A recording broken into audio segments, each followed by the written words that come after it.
Problemas técnicos para ingresar. Arturo, ¿me escuchas, no? Sí, lo escucho, doctor Becerra. ¿Ustedes me escuchan también? Sí, profesor. Sí. Muy bien. Bueno, lo que quisiera en primer lugar, antes de empezar la clase, compartir con ustedes la alegría de que Arturo el día jueves justamente se ha graduado como abogado. Así que quiero yo felicitar a Arturo y compartir con ustedes esta alegría. Ha presentado un expediente relacionado con el aspecto registral, notarial, urbanístico, constitucional, etc. Y le voy a pedir a Arturo que hoy día nos haga una pequeña mención a su expediente y la próxima tal vez pudiera hacer una exposición orientándolo al aspecto registral fundamentalmente. Por favor, Arturo, tienes la palabra para que nos digas algo, nos cuentes tu grado y todo, ¿ya? Bueno, muchas gracias, doctor Becerra, por sus palabras, su reconocimiento. Bueno, y a los alumnos también agradecerles, los que han escrito, y comentarles de que el caso trata acerca de, tiene varios puntos, varias aristas del derecho. Tiene derecho registral, derecho urbanístico, derecho civil, específicamente derechos reales, y derecho constitucional. Le está comentando el profesor de que sería una buena idea desarrollar el caso a profundidad la próxima clase, para lo cual les vamos a pedir leer la resolución del Tribunal Central, que es el aspecto principal del expediente. No lo es todo, pero ayuda en gran manera a entender de qué trata. Entonces, hoy día lo voy a subir a Paideia y sería bueno que lo lean para la próxima clase y así poder conversar un poco más los aspectos registrales. Pero, bueno, les voy a comentar sí, a grandes rasgos de qué trata. Se trata acerca de una edificación tipo quinta. De repente muchos de ustedes conocen o tienen idea cómo es una quinta. Es una edificación multifamiliar, ¿no? Que es construida sobre un lote urbano y que está compuesta por secciones de propiedad individual o casas individuales y un pasaje de acceso común a estas casas. Entonces, lo que sucedió en el caso es que esta quinta, porque era una quinta inicialmente, fue construida en el año 1953, cuando estaba vigente el reglamento de inscripciones de registros públicos que era aprobado por la Corte Suprema. Entonces, al amparo de este reglamento, se construye esta quinta y se independizan registralmente los chalets o las casas individuales y el pasaje común quedó, digamos, reducido en la partida matriz del inmueble. No, o sea, quedó como un bien independiente y sobre este pasaje se constituyeron servidumbres de paso a favor de 4 chalets que no tenían acceso desde la calle. Entonces pasó el tiempo, pasaron los años y el propietario, el constructor de toda la quinta fue vendiendo las secciones individuales, es decir, las casas, los chalets, y se mantuvo en la propiedad del pasaje, 1260. Entonces, lo que se discute en la resolución que van a leer es si es que el propietario de las secciones individuales o de las casas individuales ha adquirido la propiedad del pasaje 1260 de facto, es decir, por la sola entrada en vigencia del decreto ley 22.112, que era la norma anterior a la actual que regulaba el régimen de propiedad horizontal. Entonces se discute si es que esta norma pues tuvo efectos de transferencia de propiedad y también, bueno, hay un voto en discordia en esta resolución del Tribunal Registral. Se indica que presuntamente se han vulnerado varios principios registrales. Entonces, cuando lean la resolución y entiendan más o menos esto que les estoy comentando, traten de enfocarse en los principios registrales, que es un tema central del curso que estamos tratando, y vamos a darle un mayor énfasis a esos puntos. La resolución acaba con el procedimiento registral en el cual se expide esta resolución, ordena la inscripción de un reglamento interno en vía de regularización. Pero si bien es cierto, ahí concluye la resolución del tribunal registral, posterior a esta resolución registral, hay algunos otros actos que vamos a comentar la próxima clase y que justamente propician la aparición de algunos problemas jurídicos como determinar pues quién es el propietario del pasaje dentro de esta quinta, porque al final pues parece que al ordenarse en la inscripción del reglamento interno en vía de regularización, estaban dándole la propiedad del pasaje a los propietarios de las secciones individuales, y luego este propietario de las secciones individuales acumula todos los predios junto con el pasaje y lo vende, lo transfiere a RIMAC Seguros y Reaseguros, quien es el actual titular registral. Entonces también vamos a discutir pues cuáles son los efectos de la inscripción en el registro de propiedad inmueble en nuestro país, y cuáles son, digamos, algunas particularidades cuando existe una discordancia entre la realidad fáctica o los hechos y la realidad registral.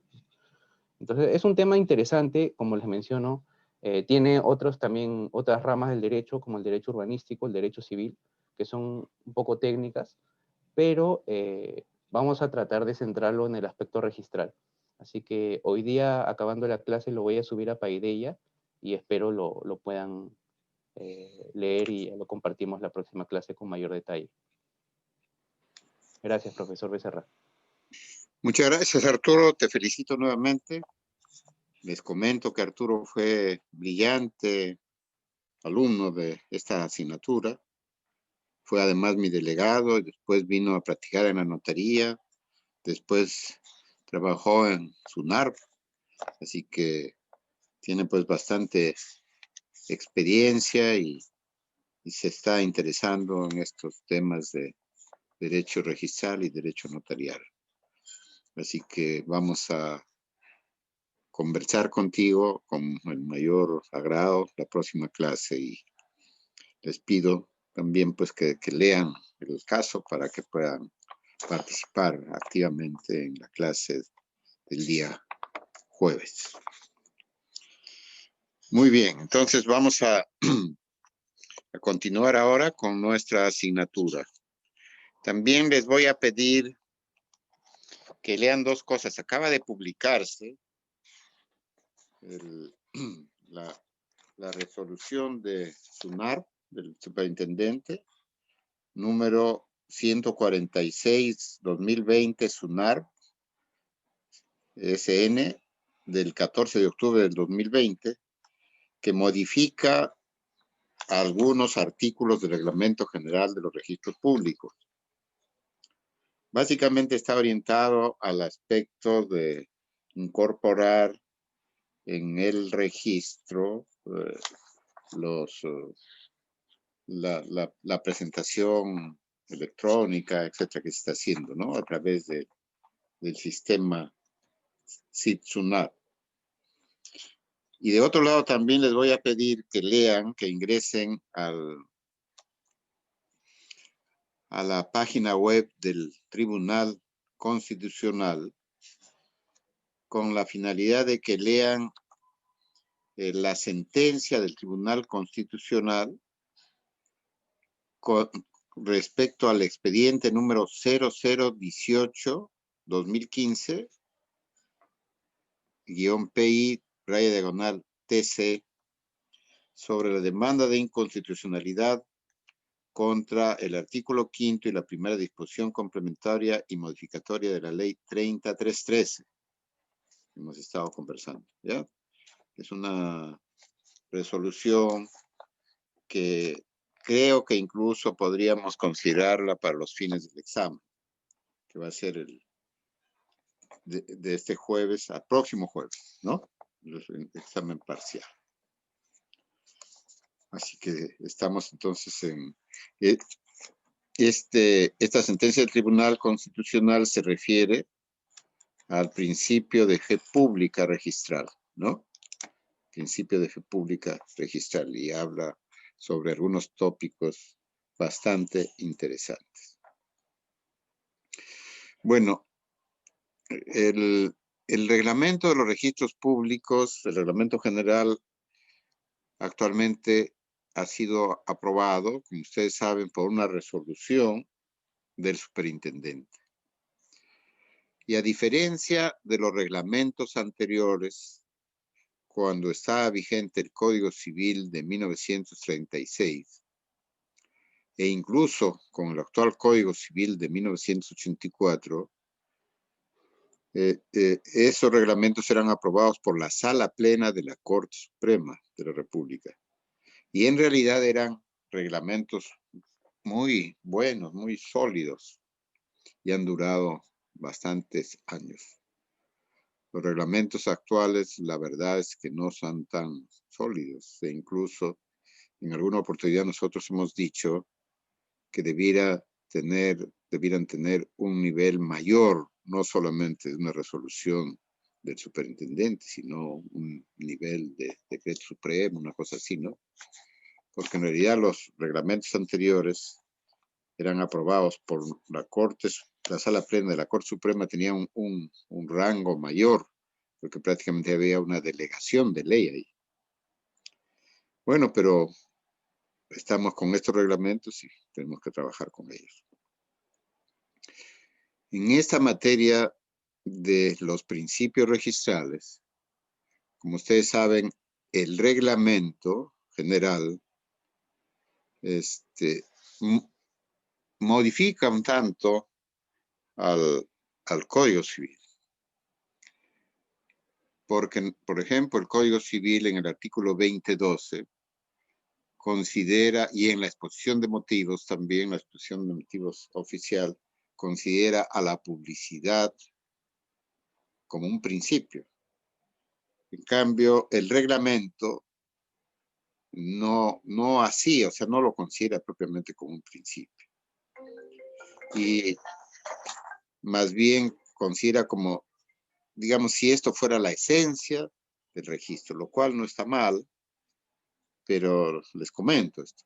Ahora, hay una redacción que en lo personal a mí no me gusta mucho, porque dice el título preliminar del Reglamento General de los Registros Públicos, dice, el registro otorga publicidad jurídica a los diversos actos o derechos inscritos. El concepto de inscripción comprende también a las anotaciones preventivas.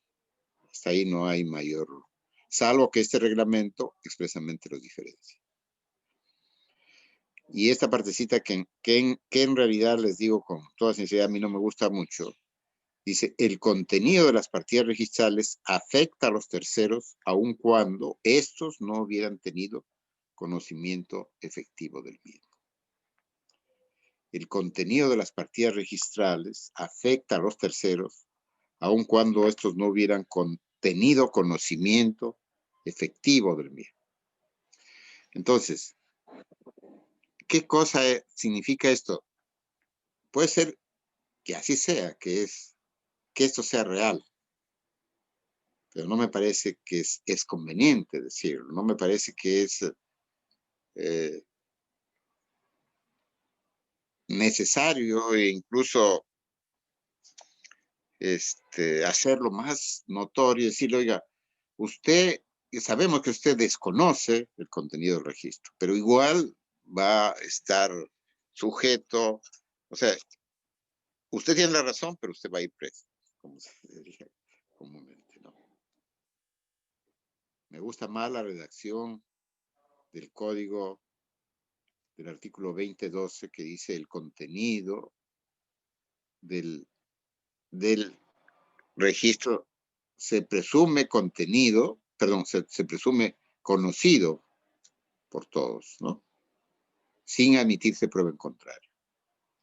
Esto hemos dicho que es una presunción iure et de iure, pero otros dicen que es más bien una ficción, ¿no?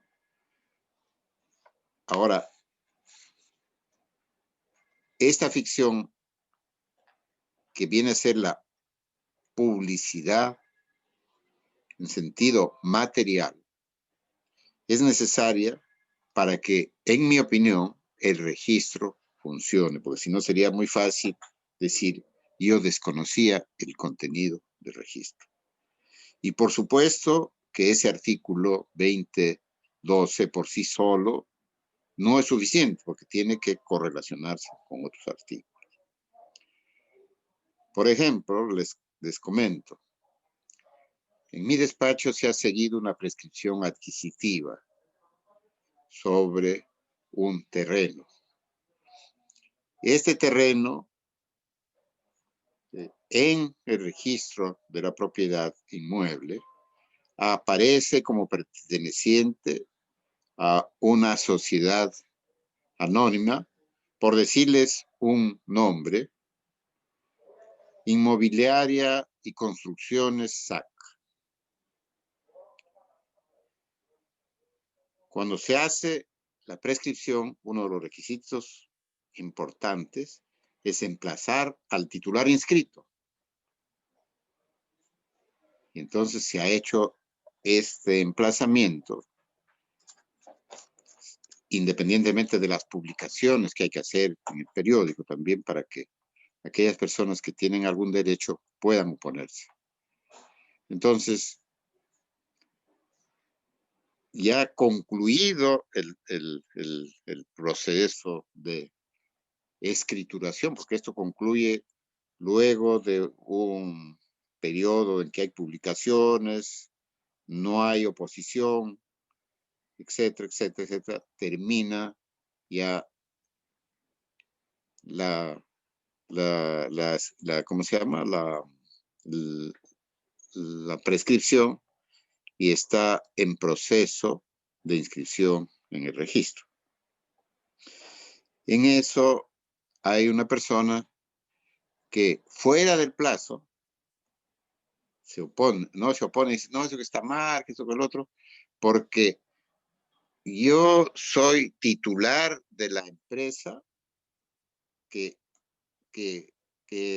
se llama inmobiliaria, representaciones y anexos, que es la que ha sustituido a la empresa anterior. Sin embargo, este cambio, pues incluso se presenta y demuestra su personalidad jurídica, etcétera, etcétera, pero este cambio no aparece inscrito en el registro de propiedad.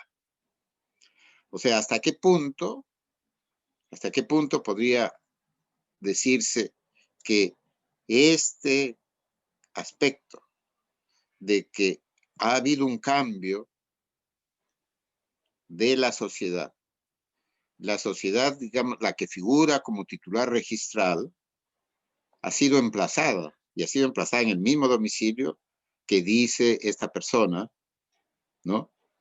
Le corresponde a la nueva sociedad que supuestamente ha asumido el activo y el pasivo del anterior, pero que no aparece, creo que ni siquiera hasta ahora, esa posibilidad en el registro de la propiedad inmueble. Y además, hay aquí una mala fe, si se puede decir, porque esta persona que figura como que es titular de esta nueva empresa, aparece vendiendo a aquellos que han solicitado la prescripción el terreno en materia de la misma con anterioridad y que aparece, digamos, en el expediente en materia de la prescripción. Como ustedes ven, pues ahí hay, por ejemplo, un caso interesante para decir si hay algún elemento realmente sólido para enervar este trámite de prescripción adquisitiva. Desde el punto de vista legal, estrictamente no hay nada, porque ya el plazo para oponerse venció. O sea, aquí esto ha precluido. Pero de todas maneras, ¿existe algún elemento que podría darle validez, digamos, a la pretensión de esta persona? Independientemente de que hay, naturalmente ahí, como les decía, una mala fe, incluso un delito, que es el delito de estelionato, hasta donde yo recuerdo,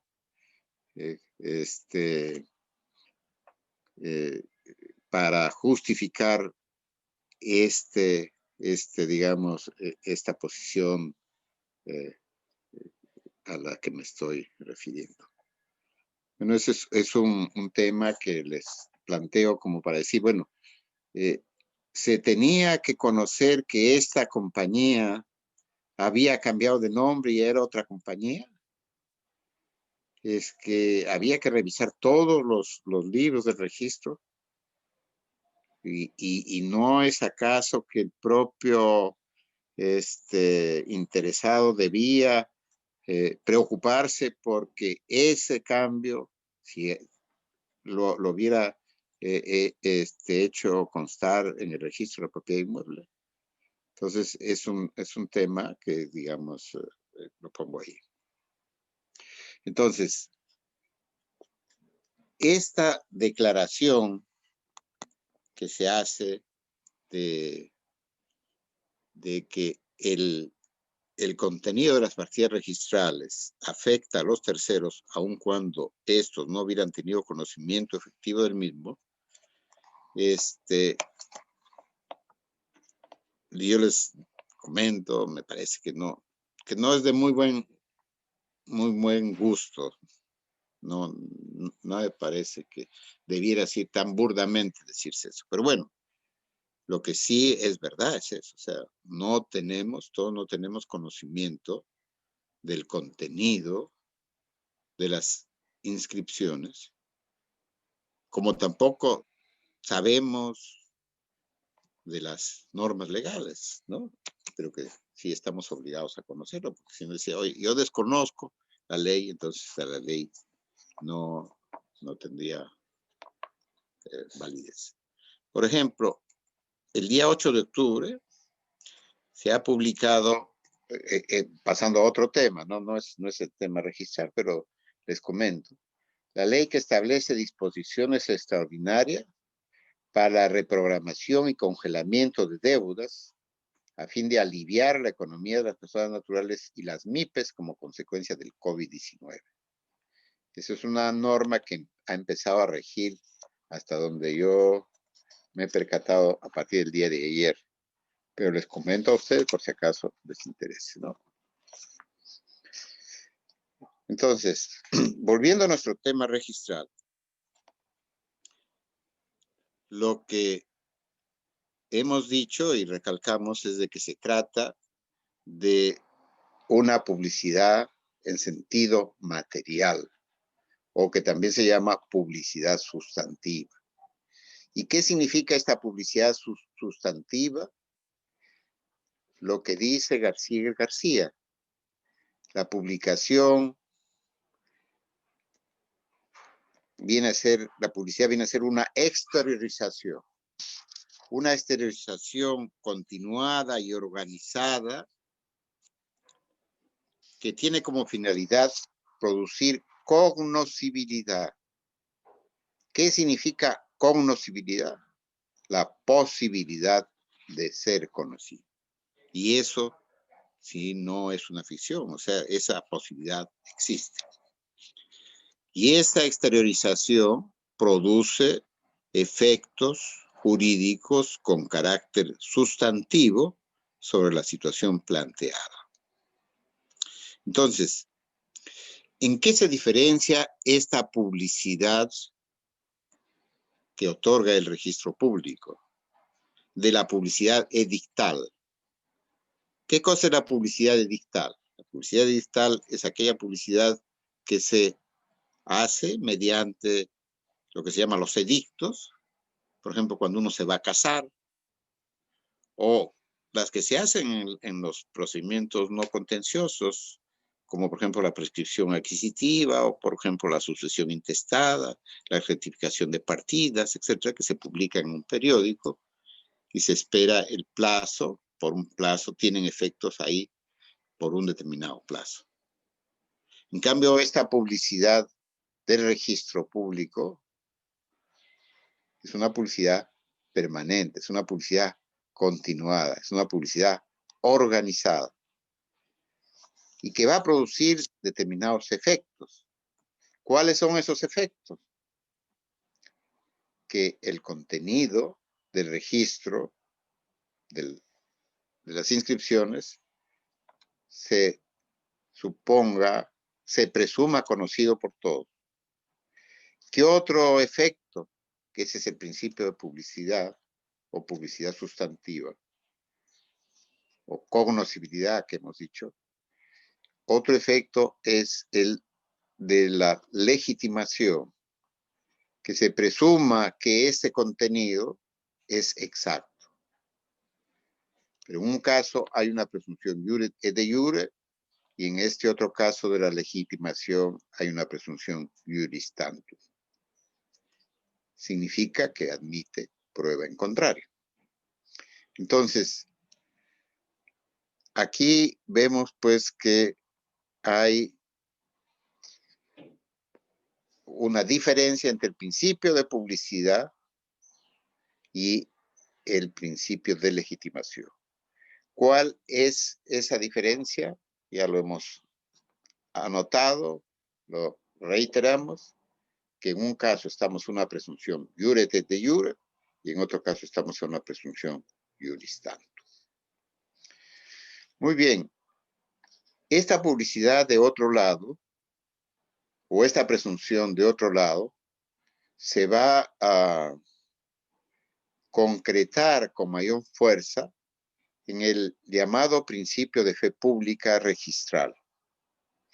Este principio de fe pública registral que está contenido en el artículo 2014 del Código Civil y según el cual aquel que adquiere sobre la base del registro adquiere bien, siempre y cuando cumpla con determinados requisitos.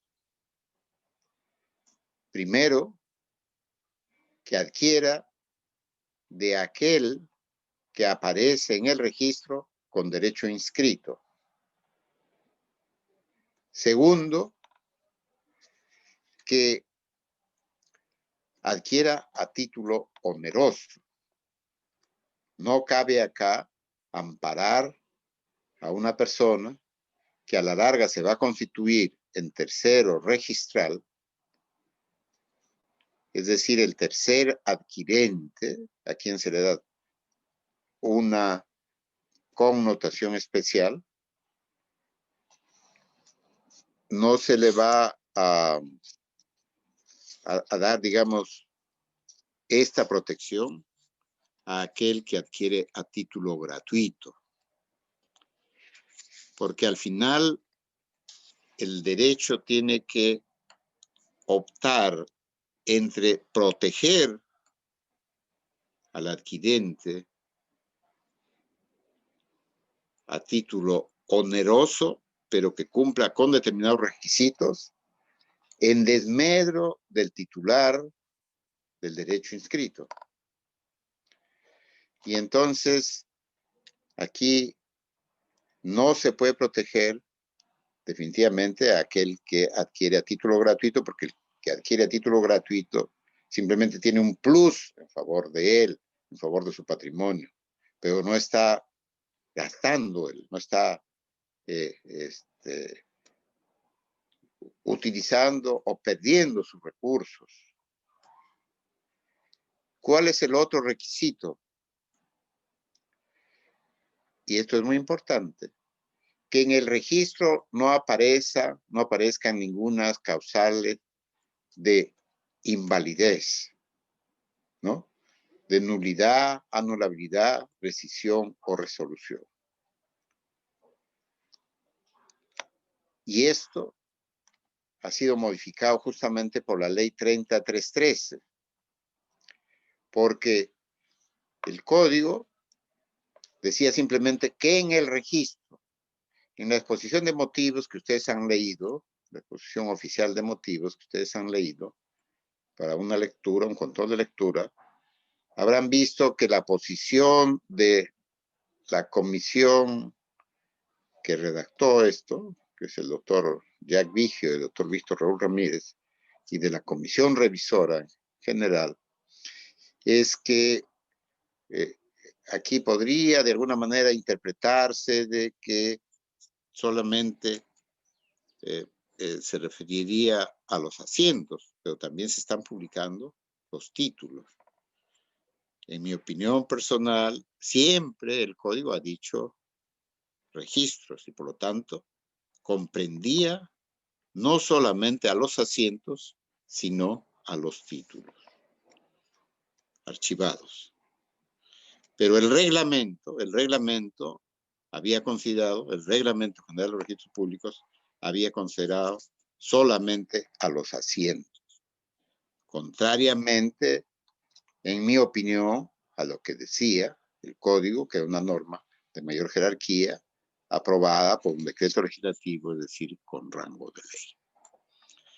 Ahora, la ley 3313 ha enmendado esto y ha dicho que estas causales de nulidad, anulabilidad, rescisión o resolución no deben aparecer no solo en los asientos, sino también en los títulos archivados. ¿Qué son los títulos archivados? Son aquellos documentos que se presentan para lograr la inscripción.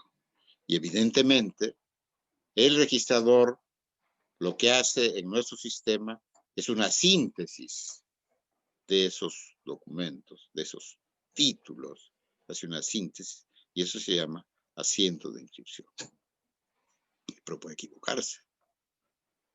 Entonces, si alguien va a ser perjudicado,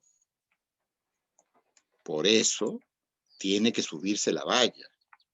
Y me parece, en lo personal, que la ley 3313 en este aspecto está bien. ¿Y cuál es el otro requisito? Que logre inscribir su derecho. ¿Por qué? Porque esta discusión se va a presentar en el momento en que hay un conflicto de orden judicial, que va a favorecer a quien adquiere a non domino. Entonces, aquí es muy importante tener en cuenta la buena fe y lograr inscribir el registro. Porque si yo no logro inscribir en el registro, no soy propiamente tercero registrado. Entonces, si adquiero a título oneroso de alguien que aparece en el registro con facultades para transmitir el derecho, adquiero y logro inscribir mi derecho y además en el registro, es decir, asientos y títulos, no aparece ninguna causal de nulidad, anulabilidad, rescisión o resolución que van a enervar mi derecho, entonces yo adquiero bien, pero tiene que existir aquí buena fe. Eso es un elemento esencial, que exista una buena fe. ¿Desde qué momento o hasta qué momento? Unos dicen hasta la celebración del contrato. Otros dicen hasta que se inscriba el contrato. Entonces, por eso es importante esta resolución del Tribunal Constitucional que les he dicho, que sería bueno que la lean, porque va a ilustrar algunos aspectos sobre este principio de fe pública registral al que nos estamos refiriendo muy someramente por ahora. Bueno,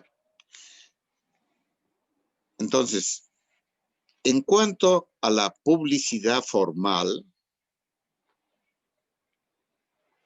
que consiste en los medios por los cuales el registro hace posible que se conozca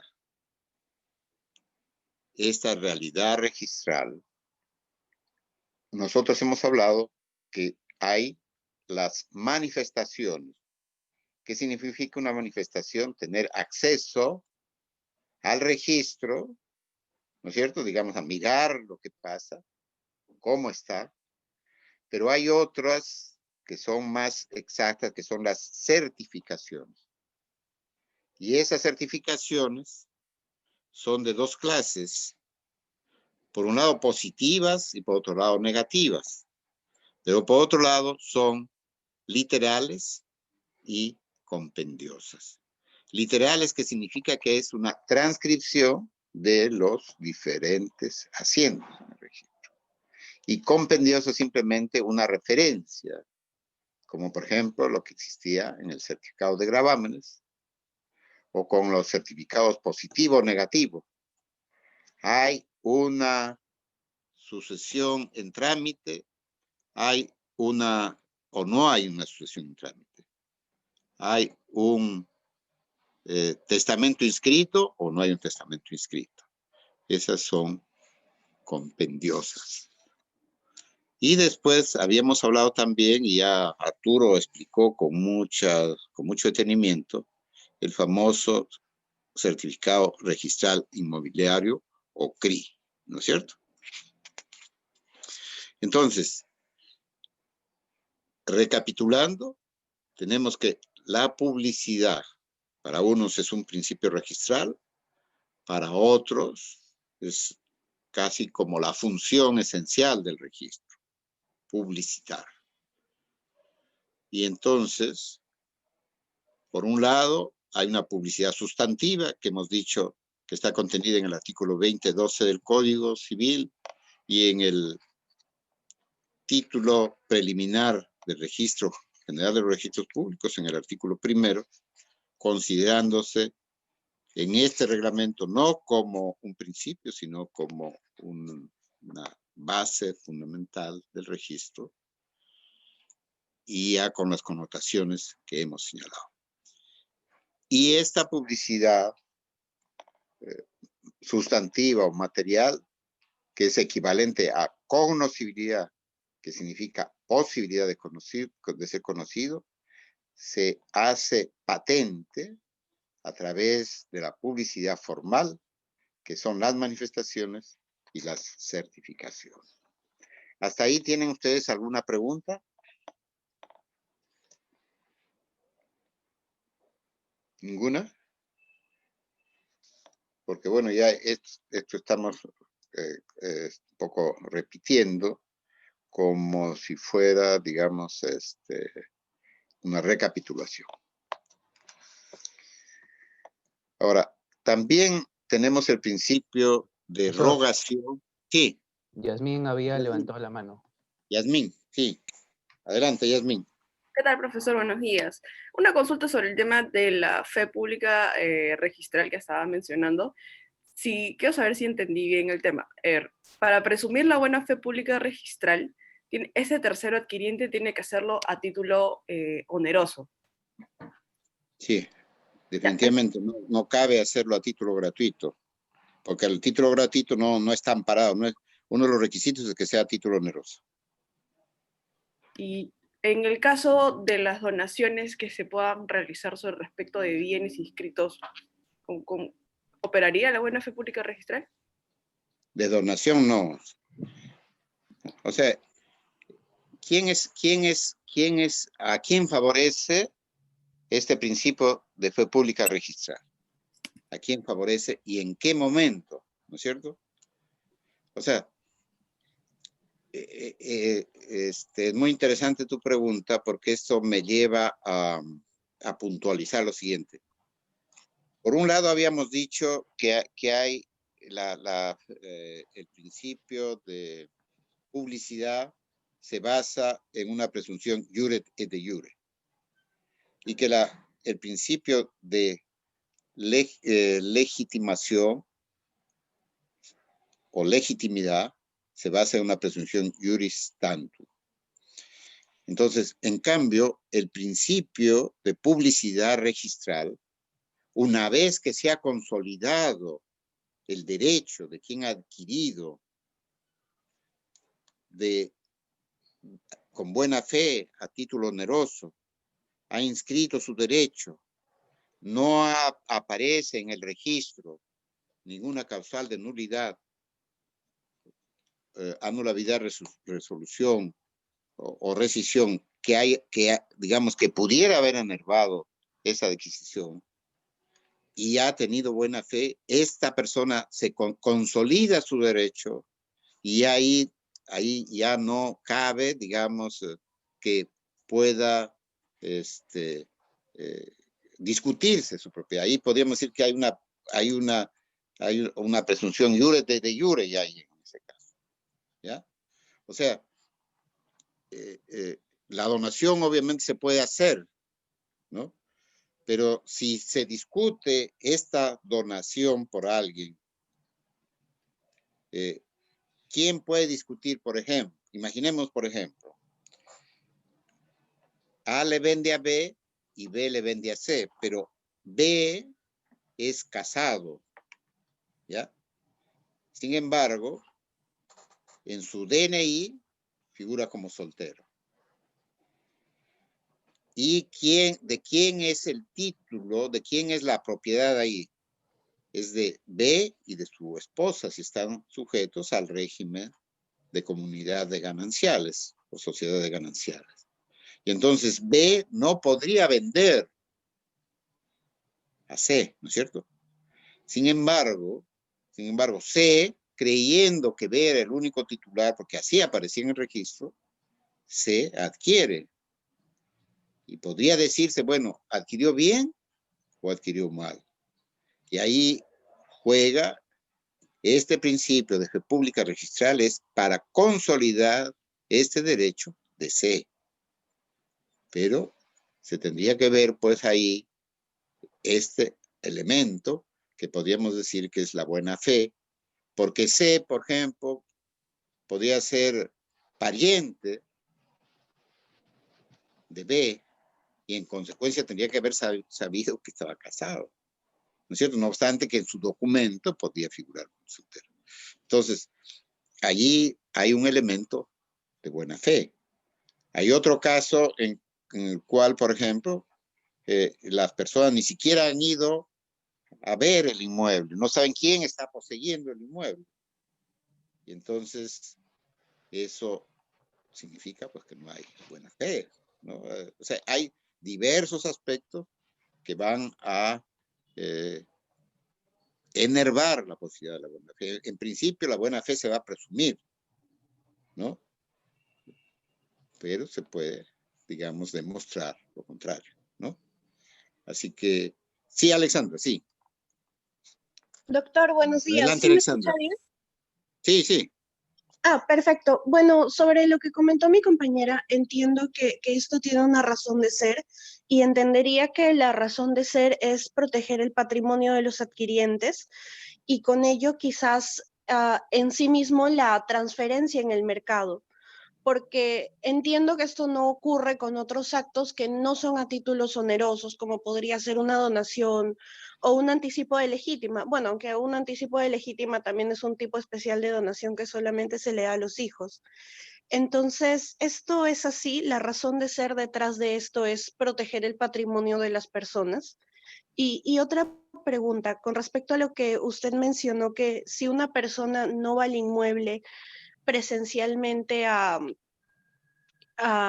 observar que, no sé, que todo esté en perfectas condiciones, que no haya otras personas que quizás habiten allí, no hay buena fe. ¿Esto sería correcto? ¿Y qué pasaría con las personas que, por ejemplo, están en el extranjero y desean adquirir un inmueble en Perú, lo chequean en registros y todo está correcto, pero llegan aquí y van al inmueble y se dan en cuenta de que hay personas viviendo allí, o incluso un negocio o algo así? ¿En ese caso no habría buena fe? Esa era mi pregunta, doctor. Ya, bueno, este tema de la buena fe es un tema pues bastante discutible.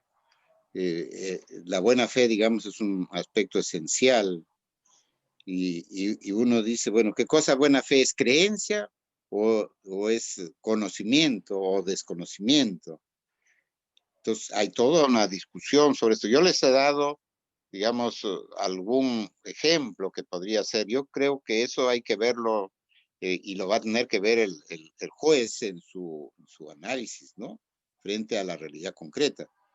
Si la persona que está en el extranjero, como tú dices, envía, por ejemplo, un poder a alguien, habría que ver si este apoderado tomó las debidas diligencias o si esa persona pues tenía vinculación con el vendedor, por ejemplo. De una persona que es pariente, que es cuñado del vendedor. Hay una relación de parentesco, hay una cercanía que va a hacer presumir que no hay mucha, digamos, transparencia, ¿no? No sé si ustedes han estudiado la acción revocatoria pauliana y la acción indirecta, ¿no? Pues más o menos la acción revocatoria pauliana significa que se pueden hacer ineficaces de parte del acreedor los actos por los cuales el deudor disminuye su patrimonio. O sea, yo soy un deudor quirografario, es decir, que no he otorgado una garantía real, como por ejemplo una hipoteca. Entonces, yo le estoy debiendo a alguien, pero al final yo tengo un patrimonio, se me ha otorgado ese préstamo, por ejemplo, confiando en mi patrimonio, en mi buena fe, y yo lo que hago es disminuyo mi patrimonio, vendiendo, por ejemplo, ese bien. Y entonces, si yo cedo eso gratuitamente a alguien, ahí no tengo nada que discutir, simplemente se plantea, el acreedor plantea la acción contencioso, la acción revocatoria pauliana, y no hay nada que discutir, no tengo nada que alegar. En cambio, si yo transfiero a título oneroso, se tiene que demostrar que hay ahí un fraude de parte de quien ingresa y de parte del deudor también, ¿no? De que ha habido una mala fe, ¿no? Entonces, siempre cuando se trata estos temas, tiene mayor protección el que contrata a título oneroso y no el que contrata a título gratuito. Porque como les decía, en la acción revocatoria pauliana, si esta disminución del patrimonio ha obedecido a una donación, ¿no es cierto?, a un anticipo de legítima, es mucho más fácil que el acreedor plantee que eso se deje sin efecto, que se deje sin valor, se declare ineficaz respecto de él esta acción adoptada por el deudor. ¿Ya? Entonces, el tema de la buena fe es un tema bastante amplio sobre lo cual hay que discutir y que en todo caso se tendrá que demostrar pues, en el juicio, ¿no? Solamente estamos hablando en términos generales sobre qué cosas podrían ser considerados algunos elementos de mala fe, ¿no? Entonces, depende, no te podría decir en términos específicos y concretos que eso que tú me estás comentando es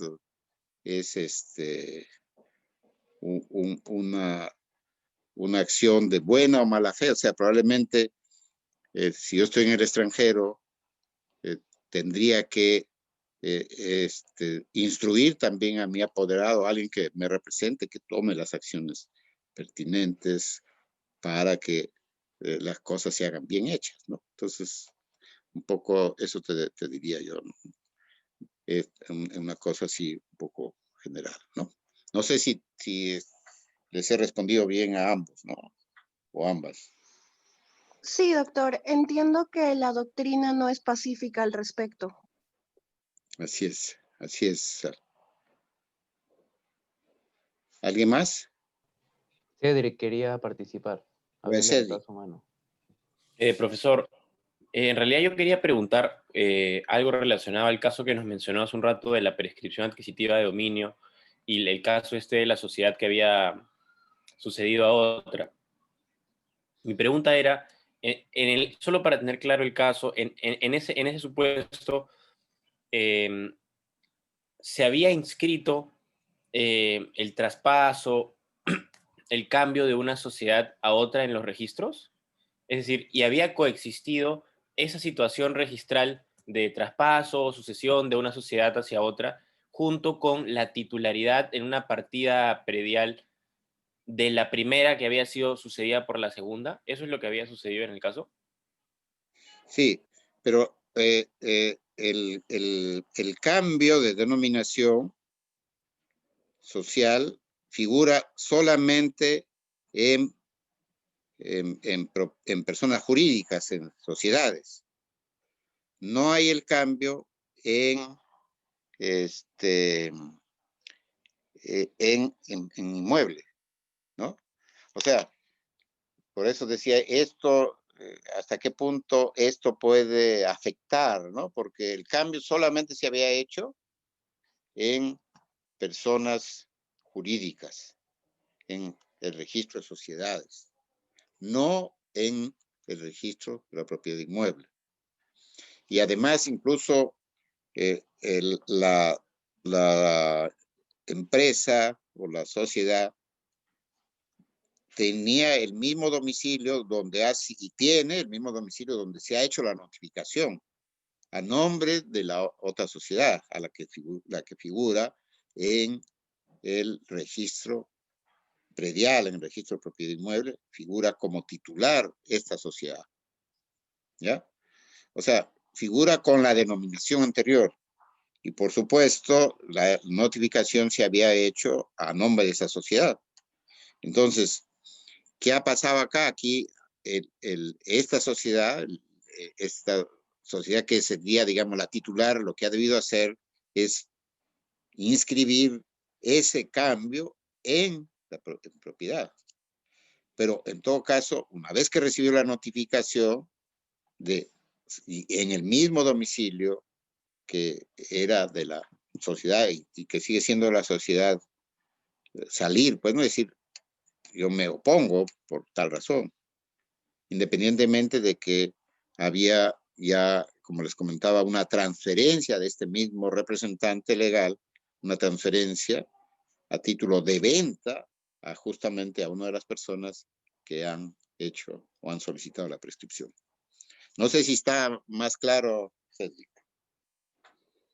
Sí, sí, profesor. En realidad creo que el problema se presenta, ¿no? Por este requisito del artículo 505, me parece que es del Código Procesal Civil, que cuando delinea los requisitos especiales para la procedencia de la prescripción adquisitiva de dominio, establece que hay que señalar quién es, acá tengo la redacción exacta, quién es aquel que de ser el caso tenga derechos inscritos sobre el bien, sobre el bien. En ese sentido, pensaría que quien tenía derechos inscritos sobre el bien era la primera sociedad, y pensaría que el demandante cumplió con el requisito de procedencia porque emplazó o solicitó que se emplace a aquel que tenía derechos inscritos sobre el bien, ¿no? Y que también era una responsabilidad de la segunda, hasta cierto punto, generar las inscripciones es decir, solicitar que se cambie de titular en las otras partidas que estaban relacionadas a la sociedad que sucedía, ¿no? Así como cuando uno, por ejemplo, tiene una sucesión, también se encarga proactivamente de que en otras partidas donde el sucedido figuraba, se coloque ahora el nombre de quien lo ha sucedido, ¿no? Sí, muy bien, Cedric, muy bien. Así tiene que ser, porque uno no puede tampoco reclamar por sus propias deficiencias, ¿no? O sea, uno es su propia negligencia. Si yo soy negligente, soy descuidado, no he hecho lo que he debido hacer, como tú dices, proactivamente, entonces yo no puedo decir, oiga, yo reclamo en mi favor mi propia negligencia, mi propio descuido, ¿no? Mi propia desidia. Estoy de acuerdo contigo, Cedric. Me parece muy interesante la precisión que has hecho. ¿Alguien más quiere intervenir? Y también lo que tú dices es un tema importante. Por ejemplo, hay una persona, con lo que tú has dicho, ¿no? Ha fallecido, esa persona figura en el registro figura en el registro de personas naturales ya fallecida. Se ha hecho una sucesión intestada, pero en propiedad solamente figura la persona fallecida, ¿no? Entonces, lo que hay que hacer es proactivamente, pues, precisar que se inscriba esa sucesión intestada en el registro de propiedad y también el registro de bienes muebles, ¿no? Porque sí puede haber bienes muebles que tendrían que ser trasladados a los herederos y ya no a la persona que ha fallecido. Muy bien. Después teníamos teníamos el principio de titulación auténtica, que a mí me gusta llamar más bien autenticidad. ¿Y qué dice este principio de titulación auténtica o autenticidad?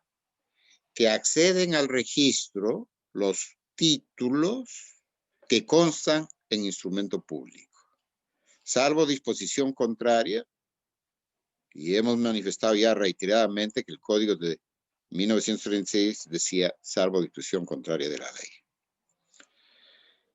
Y esta redacción del actual código está dada por la ley 26741.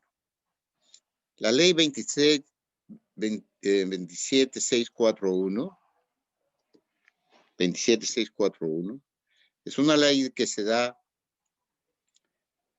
en la época del señor Fujimori, derogando dos decretos legislativos, que son los decretos legislativos 836 y 872, que eran decretos que, en nuestra opinión, pretendieron transformar el sistema notarial y registral en el Perú, asimilándolo o haciéndolo parecido al sistema anglosajón. ¿Por qué? Porque el decreto legislativo 836 decía que la inscripción se hace en base a instrumento público o formulario registral, salvo disposición contraria.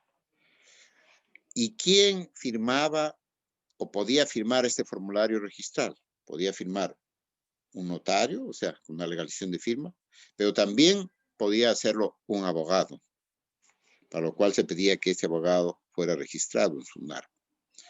Pero ahí ya la función notarial se desvirtuaba. Y a renglón seguido decía o otro documento, ¿no es cierto? O salvo disposición contraria de la ley, pero se equiparaba entonces a este formulario registral, que era un documento privado con un instrumento público.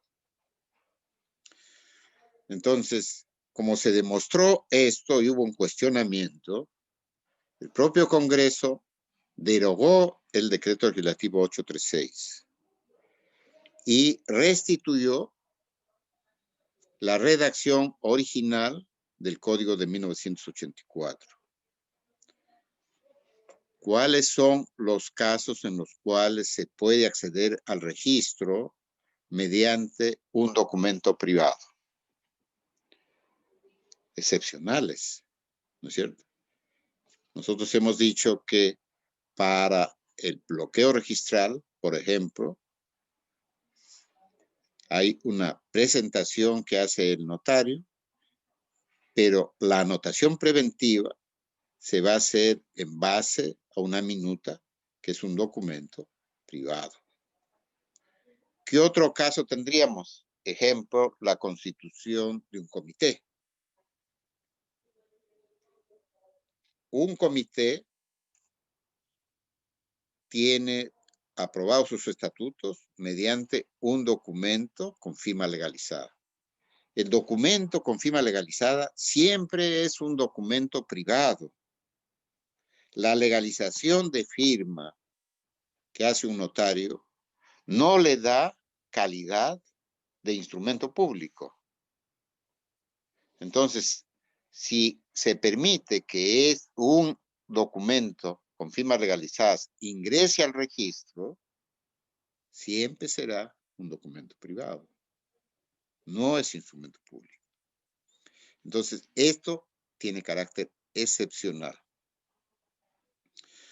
Ahora, en el registro predial urbano, que se creó por iniciativa del señor de Soto, en la época de que era presidente doctor Alan García, también se permitía que ingresen al registro documentos privados, formularios, autorizados por abogados.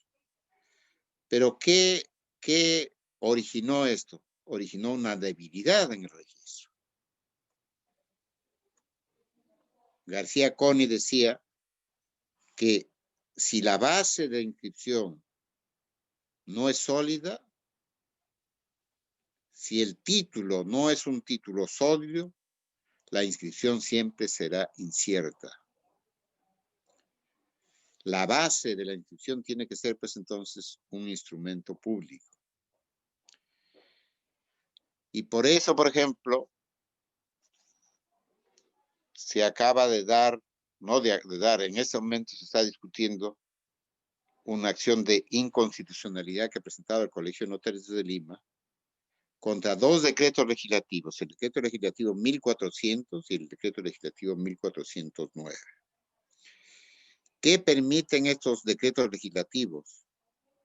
Permiten que las garantías mobiliarias puedan hacerse por un documento privado, digamos, sin intervención del notario. Y el decreto 1409, que permite la constitución de empresas, de sociedades anónimas simplificadas, también sin intervención del notario y de frente yéndose al registro. ¿Cuál es, digamos, la esencia de lo que podríamos decir la seguridad jurídica que brinda el notario y el registro? Por un lado, el notario, que es el que conforma el documento, que conforma el negocio jurídico en un documento, en un instrumento público. A lo cual tiene que analizar el aspecto de legalidad, ¿no es cierto? Porque hay una presunción en el instrumento notarial, una presunción de legalidad en cuanto al derecho y de presunción de veracidad en cuanto a los hechos. Pero ojo, veracidad en lo que el notario afirma. Pero el notario o esta veracidad no puede alcanzar a lo que dicen las partes, porque las partes eventualmente podrían estar mintiendo, podrían estar ocultando todas las cosas. Pero en lo que sí hay, digamos, una presunción de veracidad en los hechos es en que el notario manifiesta que se ha producido la presencia de tales y tales personas a las que ha identificado y ha evaluado su capacidad, su idoneidad, ¿no es cierto? Que están procediendo con libertad, con conocimiento, saben lo que están haciendo. Y entonces, hay aspectos en los cuales el notario hace afirmaciones, pero hay las partes también pueden manifestar, por ejemplo, pueden manifestar, señor, ¿cuál es su ocupación? Soy ingeniero. Y resulta que el señor no es ingeniero, digamos, fue a un instituto,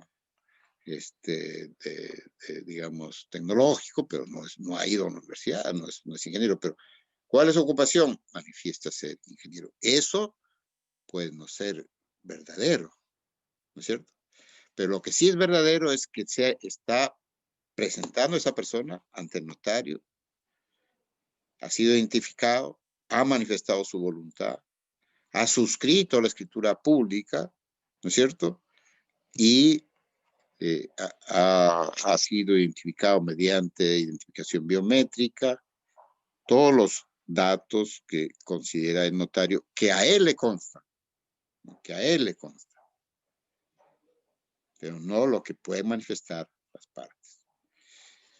Y de otro lado, les decía yo, hay una presunción de legalidad, porque se supone que el notario va a analizar las cosas, va a estudiar la minuta que le presenta el abogado. Y hemos dicho ya varias veces que la obligación de que el abogado autorice la minuta es también la necesidad de que haya ahí una participación en el aspecto de legalidad. Y ahí sí hay una obligación quizá mayor porque conoce más al cliente, el abogado, respecto de los aspectos mencionados, del conocimiento, digamos, de las personas, de cuál es la situación más, digamos, precisa que eventualmente por una cuestión de cercanía puede no conocer el notario. Entonces, hay una presunción acá, les decía yo, de legalidad en cuanto al derecho que contiene el instrumento notarial y también una presunción de veracidad en cuanto a los hechos. Pero naturalmente esto también tiene, si se quiere, una connotación de presunción iuris tantum, porque efectivamente podría demostrarse lo contrario.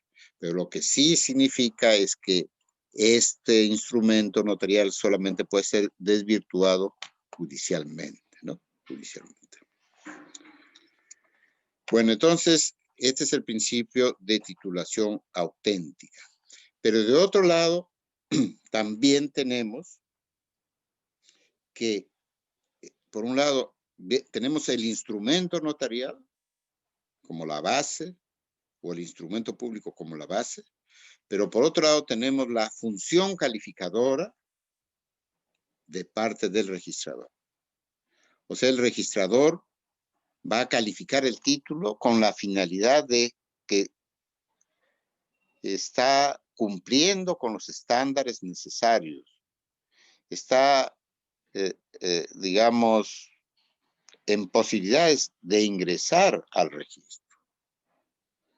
Y el registrador tiene esa función también, que es la función calificadora, que hemos dicho que es un deber derecho del registrador y en su momento del tribunal registral, para ver si un título cumple con este principio de legalidad. Y entonces, ¿qué cosa puede hacer el registrador? El registrador, cuando califica, puede inscribir el título, pero puede también observar el título, puede tachar el título o puede liquidar el título. E incluso aquí en esta resolución que acaba de publicar SUNAR, hay una modificación también a estos aspectos. Y entonces vamos a ir leyendo también. Y entonces, ¿en qué caso puede tachar el registrador un título? O sea, hemos dicho que puede observar el título, cuando ve que el defecto es subsanable, pero puede tachar el título cuando el defecto es insubsanable, que no se va a poder inscribir. Y entonces se ha modificado, por ejemplo, el artículo 42 del reglamento, que dice, el registrador tachará el título presentado cuando adolece de defecto insubsanable que afecta la validez del contenido del título. B, cuando existan obstáculos insalvables que emanen de la partida registral. C, cuando el acto o derecho inscribible no preexista al asiento de presentación respectivo. No constituye causal de tacha sustantiva la falta de preexistencia del instrumento que da mérito a la inscripción en el supuesto de la parte final del último párrafo del artículo 40, así como tampoco la aclaración o modificación del acto o derecho inscribible que se efectúe con posterioridad al asiento de presentación con el objeto de subsanar una observación. Y D, cuando se produzca el supuesto de falsedad documentaria que se refiere el artículo 36. En estos casos no procede la anotación preventiva que se refiere en el literal 6 del artículo 65. Bueno, esto lo vamos a analizar con mayor detalle. Yo simplemente les estaba haciendo notar esto para precisarles que hay dos clases de tachas. Una tacha sustantiva y una tacha especial. Esta tacha especial, ¿en qué caso se produce? El registrador dice, tachará el título dentro de los 5 primeros días de su presentación. Aquí hay una variación que antes decíamos, hablábamos que había 7 días para los efectos de calificación, cuando contenga un acto no inscribible, ¿no es cierto? Si el acto es no inscribible, el registrador puede tacharlo con esta tacha especial, que es diferente de la tacha sustantiva. B, cuando se haya generado el asiento de presentación en el diario de una oficina registral distinta a la competente. Se ha registrado el asiento de presentación en el Callao, y no es en el Callao, sino en Lima. El predio estaba en Lima. Se presente el supuesto de tacha previsto en el último párrafo del artículo 59 del reglamento de inscripción del registro previo. D, el título se presenta en soporte físico cuando exista norma expresa que contemple su presentación obligatoria en soporte digital a través del SID SUNARP. Hoy la idea es que SUNARP tenga la presentación de los títulos. Ese es el propósito que tiene, que hasta el 31 de marzo del 2021 ya puede hacerse todas las presentaciones a través de este sistema del SID SUNARP, que es el sistema de, digamos, de inscripción digitalizado, intermediación digital de SUNARP. Ahora hay algunos actos inscribibles que se hacen, pero no todavía están todos. En el mes de marzo se supone que ya estarán todos que puedan inscribirse. Pero hay algunos casos en los cuales la inscripción es necesariamente a través de este sistema de intermediación digital. No cabe hacerlo físicamente, o sea, con presentación física, no cabe. ¿Cuál es el ejemplo? La transferencia de vehículos, ¿no? Que por una razón de seguridad ya se ha venido haciendo a través del SID SUNARP. D, el documento o documentos en que se fundamenta inmediata y directamente el derecho o acto inscribible no haya sido presentado o lo haya sido en copia simple no autorizada por norma expresa o con formalidad distinta a la prevista para su inscripción. O sea, se ha presentado, por ejemplo, una copia simple de una escritura, pero la copia simple de la escritura no tiene la firma del notario, ¿no es cierto? Entonces, no va a merecer, pues eso no va a ser posible que sobre la base de esa copia simple se proceda a la inscripción. Tiene que procederse a la inscripción a través del parte notarial, que está firmado y rubricado en todas sus hojas por el notario. O con formalidad distinta a la prevista para su inscripción. O sea, hay una inscripción que se solicita mediante, o sea, puede hacerse mediante un instrumento público y no se ha presentado, ¿no es cierto? Se puede hacer un documento privado. Dice, estos supuestos no se aplica cuando de la documentación presentada se advierta que existe otro acto o derecho inscribible que sí está contenido en un instrumento con la formalidad prevista para su inscripción. Esto es, digamos, es obvio que así tiene que hacer. Si hay un documento que ya se presentó para un caso y esto ya se ha presentado, no cabe que se exija nuevamente ese documento.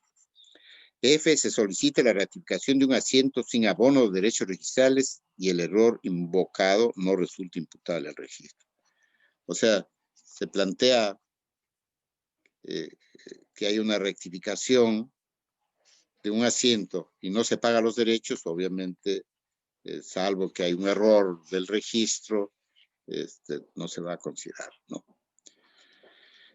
Aquí también hay una modificación porque dice, en los supuestos antes mencionados en lo que hemos visto de la tacha especial, el asiento de presentación se mantendrá vigente solo por 3 días más, contados desde la notificación de la esquela de tacha, para que pueda ser interpuesto el recurso de apelación correspondiente. Entonces, estas modificaciones ya nos ha ganado un poco ahora. Lo vamos a volver sobre esto en la clase próxima para hacerlo con mayor detalle. Yo simplemente les quería comentar ya para terminar. Por ejemplo, aquí tengo una tacha de observación, una observación. Ya les voy a leer para que ustedes me digan. Dice, número de título tal, ¿no?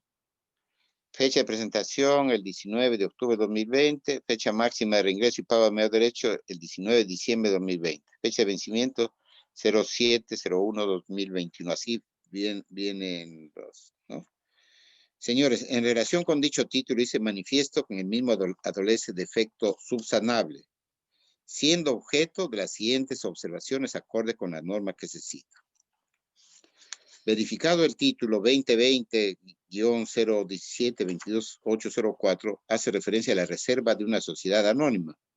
Sin embargo, en la denominación o razón social Textiles Ya y Cielo SRL, menciona que es una SRL, Sociedad de Responsabilidad Limitada, lo que genera confusión, conforme al artículo 25, inciso A del Reglamento de Personas Jurídicas.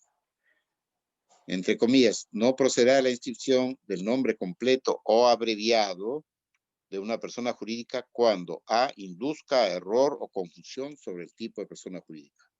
Por lo tanto, deberá definir qué tipo de sociedad constituirá. Derechos pendientes de pago, 00. Lima, 12 de octubre de 2020, hay una firma de registrador, firma y sello. ¿Qué ha pasado acá? A ver, ¿qué cosa es lo que ustedes imaginan que puede haber pasado? Aquí ha habido una reserva de prioridad, pero por la misma lectura que hemos hecho así rápida, somera, vemos que se ha pedido, ¿no?, la reserva de prioridad de la dominación, tratándose de diciendo que se trata de una sociedad anónima. Pero